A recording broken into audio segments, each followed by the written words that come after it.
адамгершілік нормаларын аттап кету жағдай өте көп. Бұл өзара құрметсіздікке, өзара өшпенділікке және адамның іштей ренішіне алып келе жатыр.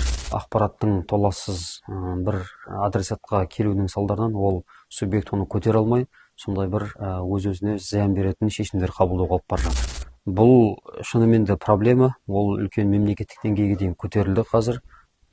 Әлеуметтік желілерді реттеу, пікір қалдырушы жаңағы адамдардың өзге бір адамдардың құқығын тапталуының салдарынан қазір үлкен мемлекеттік деңгейде заңдар қаралып жатыр.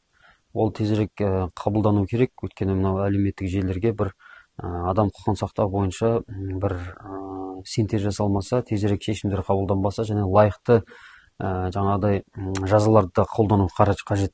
Өйткені дұрыс айтасыз, дін бұл біздің мемлекетте жаңа айттық қой, әрбір адамның өзінің еркіндігі. Оған біз құрметпен қарауымыз керек, өзге дін өкілі болса да. Пайғамбарымыз саллаллаху алейхи вассалам заманында, жаңа соғыс уақыттарында пайғамбарымыз өсиет еткен өзінің сахабаларына, әскеріне.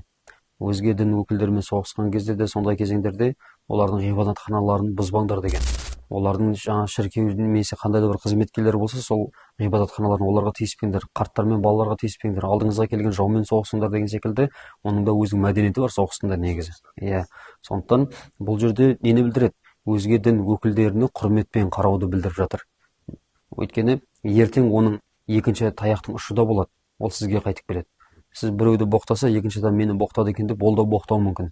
Біреудің бетінен ұрса, екінші рет ол қарап тұрмайды, адам психологиясы, оның екінші бетінен ұруға бейім болады. Бұл психологиялық күй.